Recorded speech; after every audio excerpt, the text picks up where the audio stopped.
오늘 우리에게 허락된 말씀은 신약성경 요한복음 14장 6절입니다. 요한복음 14장 6절 말씀 봉독해 드리겠습니다. 예수께서 이르시되 내가 곧 길이요 진리요 생명이니 나로 말미암지 않고는 아버지께로 올 자가 없느니라. 아멘. 말씀 앞에 다시 불러주신 하나님 아버지 은혜를 감사합니다. 이 시간이 또 하나의 절차로 끝나는 시간이 아니라 새로운 오류들로부터 교회를 지키는 아름다운 행위이게 해주십시오. 교회가 선언하는 진리는 인간의 자의적 고안이 아니라 진리의 명시적 표현입니다. 이 명시적 표현이 인간을 향해서만 있는 것이 아니라 하나님 앞에서의 표현이라는 사실을 잊지 않게 해주십시오. 하나님의 높고 위대하심을 모든 피조물을 대리하여 가장 바르게 칭송하게 해주십시오. 창조와 구속의 위대하심 앞에 두 손 들게 해주십시오. 춤과 노래가 아니라 하나님이 세계 조성하신 가장 경이로운 질서를 가장 밝히 증거하게 해주십시오. 세상과 구별되게 가지는 특별한 은혜가 무엇인지를 더 분명하게 인식하게 해주십시오. 참일 뿐만 아니라 동시에 정당한 말씀이게 해주시옵기를 우리 주 예수 그리스도 이름으로 기도하옵나이다. 아멘. 주님을 무려 3년이나 따라다녔던 제자들이기 때문에 주님이 누구시고 왜 오셨으며 어디를 향해 가시는지 정도는 충분히 알아차렸어야 될 위치에 제자들이 있었습니다. 그래서 주님께서 제자들에게 내가 어디로 가는지 그 길을 너희가 아느니라 그렇게 말씀하셨습니다. 그런데 그 말씀을 들은 도마가 주여 주께서 어디로 가시는지 우리가 알지 못하거늘 그 길을 어찌 알겠사옵나이까 그렇게 대답을 합니다. 도마의 말을 들은 주님의 마음이 많이 힘드셨을 것 같습니다. 3년이나 죽도록 가르쳤는데 주님이 왜 오셨는지, 어디로 가는지, 무엇을 향해 나아가는지 그것조차도 아직 파악을 하고 있지 못하다니 얼마나 마음이 힘드셨겠습니까? 그럼에도 불구하고 주님은 포기하지 않으시고 다시 한 번 더 말씀하십니다. 내가 곧 길이요 진리요 생명이니 나로 말미암지 않고는 아버지께로 올 자가 없느니라. 주님 자신이 하나님에게 이르는 유일한 길이기 때문에 주님은 지금 하나님을 향해 나아가고 있다. 그렇게 말씀하신 겁니다. 그럼에도 제자들은 그 사실을 받아들이지 못했습니다. 사람의 제자도 아니고 주님의 제자였음에도 제자들이 주님에 대해 알고 있는 지식은 매우 적었던 것 같습니다. 주님이 이 세상에 오신 목적과 십자가 위에서 우리를 대신하여 죽으신 희생과 그리고 부활하셔서 그리스도 안에 있는 자들의 부활을 확증하시고 또 승천하셔서 성령을 보내신 그 모든 것들에 대해 대단히 무지한 상태에 있었다라는 생각이 듭니다. 전체를 파악하여 이해하지 못하고 일부분만 알고 있었던 것으로 판단됩니다. 그러면서도 또 한편으로 생각을 해보면 제자들은 역시 제자들이었구나 그런 싶을 정도로 매우 많은 것을 알고 있었다는 생각을 하게 하기도 합니다. 왜냐하면 제자들은 대부분의 유대인들보다 훨씬 더 많은 진리를 알고 있었고 서기관들이나 바리새인들이 거절했던 진리를 이해하고 수용했다는 차원에서 보면 그들보다 훨씬 더 많은 주님에 대한 하나님에 대한 참된 지식을 가지고 있었다 그렇게 말할 수 있죠. 주님에 대해 세세히 다 알지는 못했지만 세상 사람들과 비교해서 제자들은 고도로 개발된 지각을 가지고 진리를 인식했습니다. 그들은 주님이 약속된 메시아이고 살아계신 하나님의 아들이시라는 사실을 알았고 또 믿었으며 주님을 아는 것은 천국으로 가는 첫걸음이라는 것도 알았습니다. 그런 그들에게 주님이 추가 설명을 하신 거죠. 내가 곧 길이요 진리요 생명이니라. 세상은 주님의 이 말씀을 대단히 싫어합니다. 왜 그런가 하면 하나님에게 이르는 유일한 길이 오직 예수 그리스도 뿐이라 그렇게 말하기 때문에 세상은 싫어합니다. 세상은 자기들이 믿는 종교 역시 천국에 이르는 또 하나의 길이라 그렇게 믿고 있습니다. 그런 그들에게 그런 길은 없다 그렇게 단호히 거절을 하니 싫을 수밖에요. 주님은 자신이 하나님에 관한 유일한 진리이고 자기 자신이 진리 자체라고 말씀하시는 겁니다. 또한 자신이 생명에 이르는 유일한 길일 뿐만 아니라 영적 생명 그 자체라.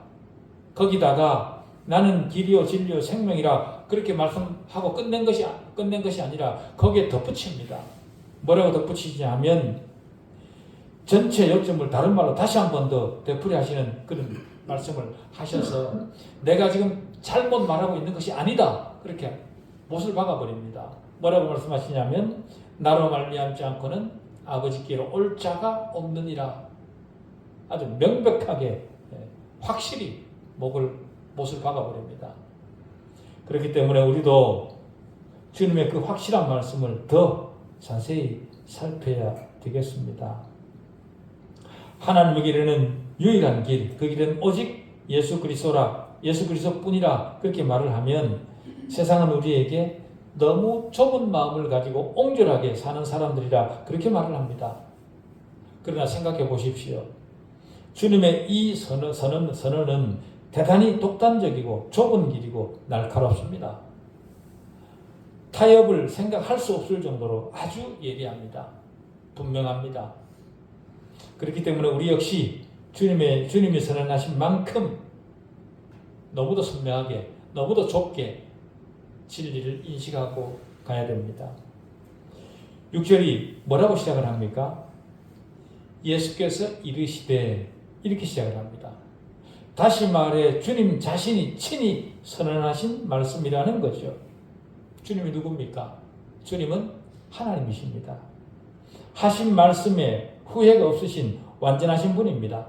그런 분의 선언입니다. 타협할 여지가 없죠. 주님 자신이 하나님에게 이르는 유일한 길이라는 겁니다. 다른 길은 결단코 없다. 그렇게 명백하게 선언하신 겁니다. 사도행전 4장 12절을 통해서도 바울을 통해 한 번 더 확실히 못을 박으시죠. 다른 이로서는 구원을 받을 수 없나니 천하 사람 중에 구원을 받을 만한 다른 이름을 우리에게 주신 일이 없다. 그렇게 말씀하십니다. 그럼에도 친구를 얻고 사람들에게 영향력을 행사하겠다라는 마음을 가지고 대충 얽어버려서 다른 길도 가치가 있는 것처럼 그렇게 말하는 것은요. 그 말하는 그 순간은 대단히 대인배 같은 그런 느낌이 들지 모르지만 우리는 그렇게 해서는 안 됩니다. 아닌 것은 아니라 그렇게 말할 줄 알아야 됩니다. 왜 그런가 하면 아니라고 말을 함으로써 상대방이 진정한 곤란에 처하지 않도록 막을 수 있기 때문에 그렇습니다. 우리는 예수 그리스도와 성경의 모든 제자들과 함께 예수님을 떠나서는 절대로 구원이 없다라고 확언하는 자세를 가지고 살아야 됩니다. 그럴 수 있도록 마음의 준비를 늘 하고 있어야 됩니다. 성경의 많은 구절들이 그 점을 가르치죠. 대표적으로 고린도전서 3장 11절은 이 닦아둔 것 외에 능히 다른 터를 닦아둘 자가 없으니 이 터는 곧 예수 그리스도라. 그렇게 얘기합니다. 구원의 터는 오직 예수 그리스도뿐이라. 디모데전서 2장 5절도 이렇게 얘기합니다. 하나님은 한 분이시요 또 하나님과 사람 사이의 중보자도 한 분이시니 곧 사람이신 예수 그리스도라. 하나님과 화해한 인간만 하나님의 나라에 들어갈 수 있습니다. 그 하나님과 우리 인간을 이어줄 수 있는 중보자는 오직 유일한 예수 그리스도뿐이라 그렇게 선언하는 겁니다. 가장 강력한 말씀은 조금 전에 읽었던 사도행전 4장 12절이죠. 그럼에도 기독교에 관심이 있다. 나는 예수를 믿는다. 그렇게 말을 하면서도 세상의 논리에 대해 배타적인 자세를 취하지 않는다면 그것은 믿음 앞에 서 있는 것이 아닙니다. 좋은 게 좋다가 아닙니다. 예수 그리스도가 하나님께 이르는 또 하나의 길이기는 하지만 오직 유일한 길은 아니라 그렇게 생각을 한다면 그는 하나님에게 이르는 다른 길을 찾아 인생을 허비하게 될 겁니다. 다른 길을 발견하려는 그 어떤 시도도 결국 절망에 이르고 패배할 수밖에 없을 겁니다. 왜 그런가 하면 예수님만이 유일한 길이기 때문에 그렇습니다. 하나님의 은혜를 떠나 있는 인간은 각자의 어리석음과 절망과 부패의 특성 속에서 살 수밖에 없습니다. 왜 어리석은가 하면 또 다른 길을 찾아 평생을 허비할 것이기 때문에 그렇습니다. 그러나 다른 길은 결코 발견할 수 없습니다. 그렇기 때문에 절망이죠. 그렇기 때문에 어리석은 겁니다. 절망에 주저앉을 수밖에 없기 때문에 주저앉아 있으면 썩게 되어 있습니다. 부패하게 되는 겁니다. 길은 하나밖에 없다. 하나님께서 분명하게 말씀하셨습니다. 그럼에도 불구하고 또 다른 길을 찾아 나서는 것은 하나님 말씀을 왜곡하는 겁니다. 하나님께 갈 수 있는 완전한 길이 제시되었는데도 다른 길을 찾겠다고 나서는 것은 난센스죠. 만일 암을 치료할 수 있는 완전한 처방책이 있는데 그 처방책을 제쳐두고 다른 처방을 찾아 헤맨다면 다른 사람이 그 사람을 어떻게 보겠습니까? 아마도 어리석다 그렇게 말을 할 겁니다. 영적인 문제도 마찬가지입니다. 인간의 마음은 영적인 문제에 그런 어리석음을 더 잘 드러냅니다. 주님은 부자에 관한 비유에서 이 사실을 말씀하셨죠. 그 부자는 생각하기를 사람은 생명이 이르는 길이 물질적 소유를 통해서 온다 그렇게 생각했습니다. 그래서 세상의 소유를 쌓아 모으는 것에 평생을 보냈죠. 그는 농부였고 소출이 대단히 많았습니다. 그래서 그의 부가 창고에 가득했죠. 그 창고에 부가 얼마나 많이 쌓였는지 창고가 이제 작아질 지경이 되었습니다. 그러자 그 농부가 이렇게 얘기를 합니다. 내 곳간을 헐고 더 크게 짓고 내 모든 곡식과 물건을 거기에 쌓아두리라. 이 물질이 나를 구원할 것이다. 그렇게 생각한 겁니다. 그 사람의 그런 어리석음을 지켜보던 주님이 그 사람에게 이렇게 얘기를 하죠. 어리석은 자여, 오늘 밤에 네 영혼을 도로 찾으리니 그러면 네 준비한 것이 누구의 것이 되겠느냐? 그렇게 묻습니다. 불신자를 우리가 어리석다고 해서는 안 됩니다. 왜 그런가 하면 우리가 그들을 정죄하는 것은 아무런 의미가 없기 때문에 그렇습니다. 반대로 불신자들은 예수 믿는 사람을 어리석다 그렇게 볼 수 있습니다. 왜 그런가 하면 그들은 의미 없는 일을 통해, 다시 말해서 예수 믿는 일이 무가치하다 그렇게 비판하는 것을 통해 자신들의 똑똑함을 증명받는다라고 생각을 하기 때문에 그렇습니다. 믿지 않는 자를 어리석다고 하시는 분은 하나님이십니다. 왜 그런가 하면 인간이 만들어낼 수 없는 가장 확실한 길을 준비해 주셨음에도 불구하고 거절하기 때문에 그런 거죠. 인간은 본성적으로 하나님을 싫어합니다. 그래서 하나님이 준비하신 것이라고 하면 반대부터 하고 봅니다.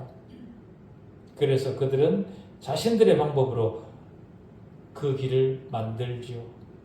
우리는 그것을 종교라 그렇게 부릅니다. 그러나 생각해 보십시오.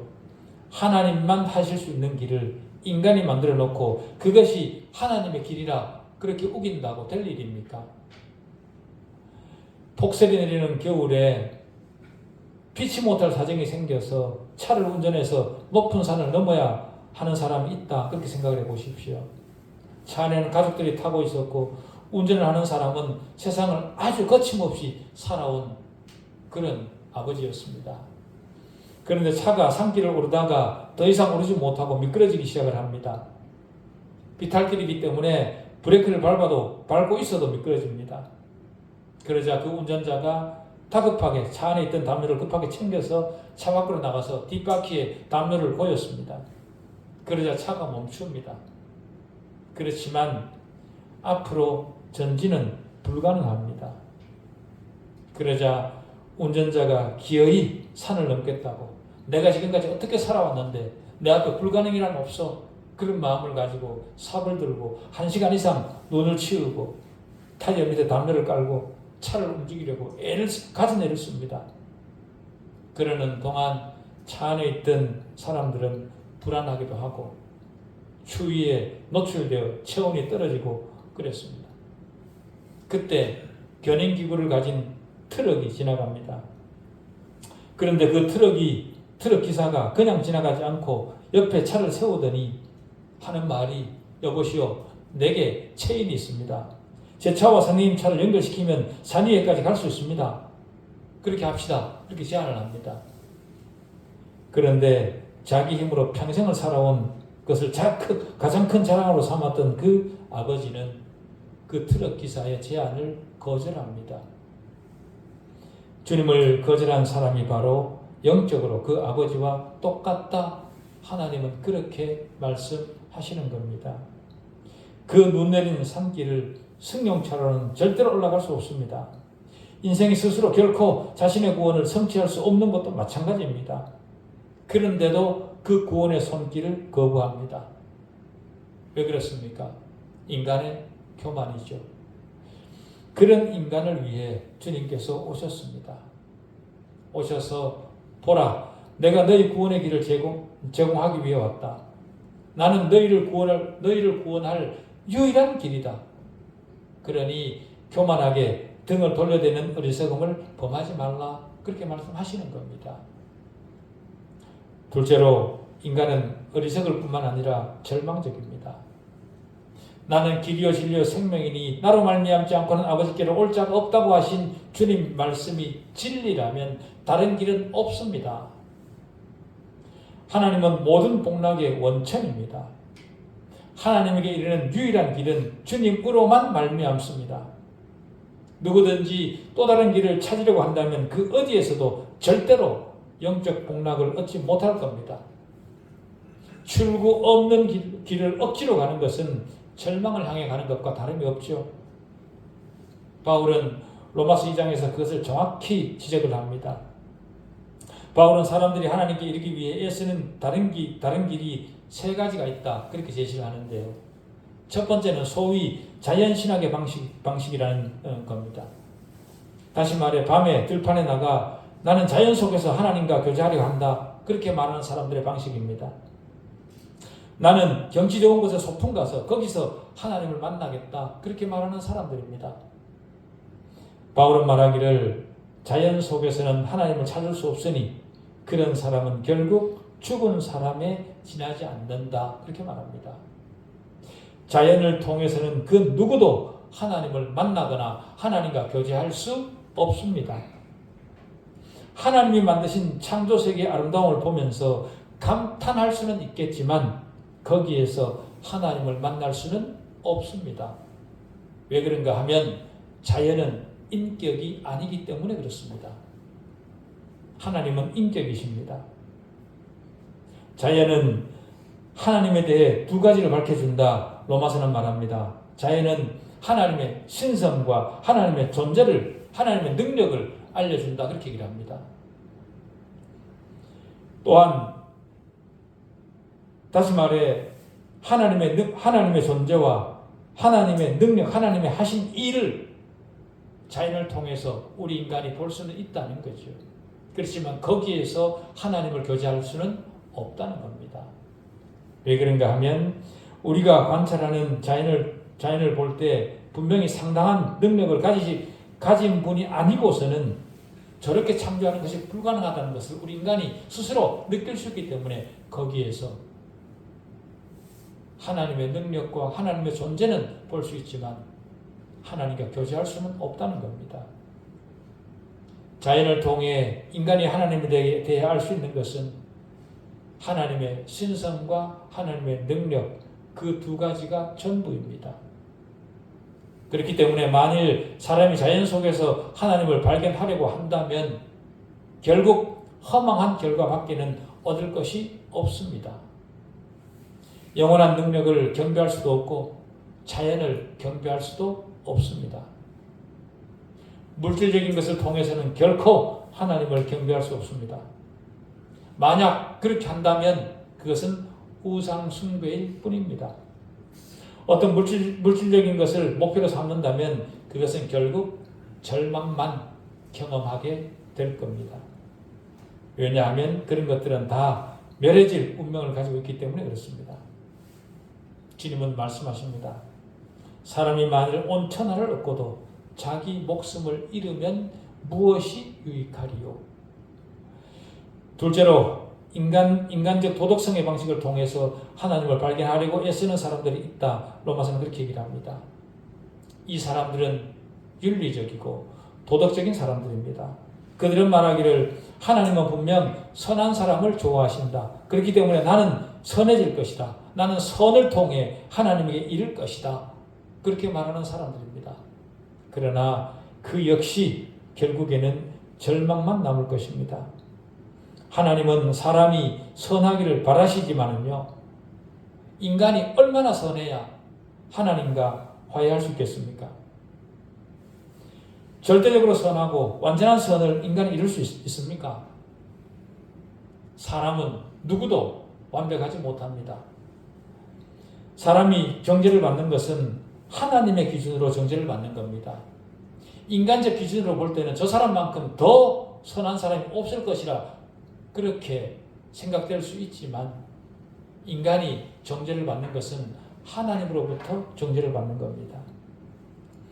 하나님의 정죄로부터 벗어날 수 있는 절대적 기준은 오직 예수 그리스도뿐입니다. 사람이 그가 누구이든 그리스도만큼 선할 수 있습니까? 십계명을 생각해 보십시오. 십계명을 완벽하게 지킬 사람이 있습니까? 다른 사람에게 대접을 받고자 하는 대로 남을 대접하라고 하신 말씀을 완벽히 지킬 수 있는 사람이 과연 있겠습니까? 완벽하지 못하다면 정죄받을 수밖에 없습니다. 그럼에도 현대 교회는 그런 선한 일을 열심히 하는 것이 곧 구원에 이르는 길인 것처럼 말을 합니다. 교회는 교회만 증거해야 될 메시지가 따로 있습니다. 그 메시지는 인간의 전적 타락으로부터 시작하는 겁니다. 그러나 그런 시작이 회중들에게는 반감을 갖게 합니다. 그래서 설교자는 겁을 먹고 인간의 전적 타락과 부패를 전하지 못합니다. 성경은 모든 사람이 죄인이라고 말을 합니다. 그러나 현대교회는 그 사실을 직설적으로 말하지 못합니다. 왜 그런가 하면 쫓겨날 수도 있거든요. 오히려 반대로 회중을 축켜 세우는 일에 열심을 냅니다. 회중을 축켜 세우고 동시에 축켜 세우는 그 목사도 같이 높아지고 있는 것이 현대교회의 현실입니다. 그렇게 함으로써 인기를 누리죠. 그러나 생각해 보십시오.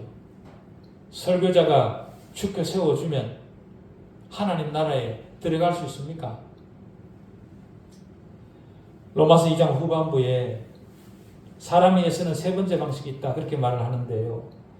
그것은 다름 아닌 인간이 만든 종교, 일종의 형식적 완성을 통해 하나님을 알 수 있다 그렇게 말하는 어리석음입니다. 세례라는 것을 받기만 하면 혹은 성찬식에 참여하거나 견진을 받기만 하면 절망에 이르지 않을 수 있다 그렇게 믿는 겁니다. 그러나 그것은 하나님에 대해 완전한 거짓 개념의 속임수에 불과합니다. 하나님은 외면적인 형식으로 만족하시는 분이 아닙니다. 인간은 외모로 판단하지만 하나님은 중심을 보시는 분입니다. 그런 형식적인 것들은 그것이 아무리 성대한 것처럼 보여도 하나님 앞에 아무런 의미가 없습니다. 그리스도 외에 다른 것을 찾으려고 두리번거리는 자는 어리석은 자라 그렇게 말을 하면 듣는 사람 입장으로는 모독처럼 들릴 겁니다.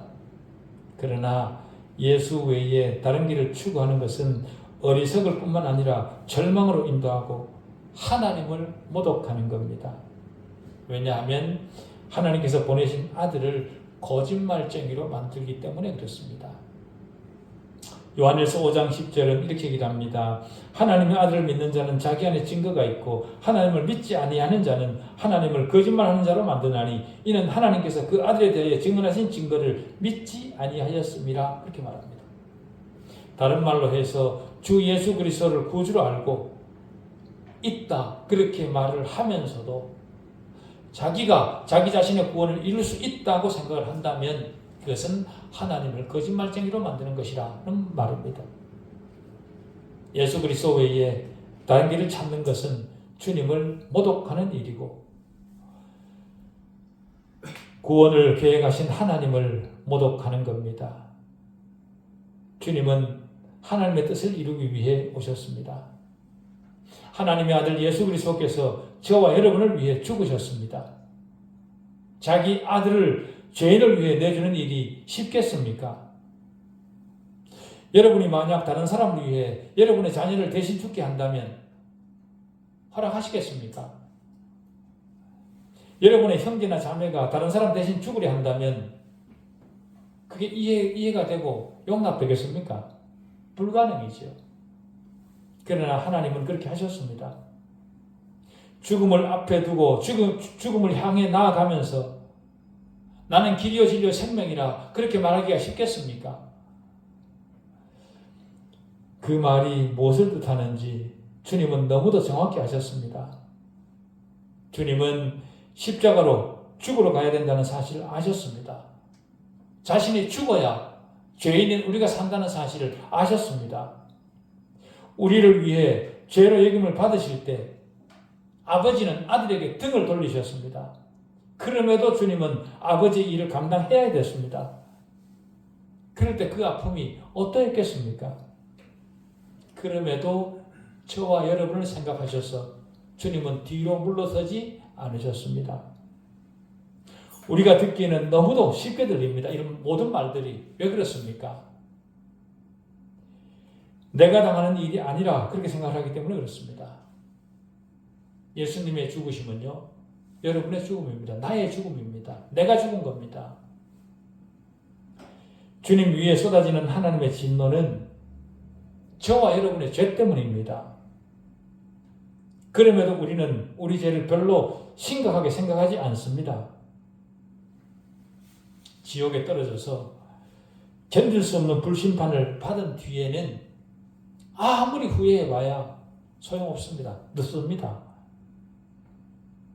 세상을 사는 누구에게나 구원받는 다른 길은 없습니다. 다른 길을 가는 것은 자신을 지옥에 가도록 저주하는 거나 마찬가지입니다. 왜 그런가 하면 다른 길은 없기 때문에 그렇습니다. 인간이 죽고 난 뒤에 가는 길은 두 길뿐입니다. 하늘로 가는 길과 지옥으로 가는 길뿐입니다. 하나님과 죄인을 화해시킬 수 있는 유일한 분은 예수 그리스도뿐입니다. 여러분, 마지막 날이 아직 임하지 않은 지금이 구원의 날입니다.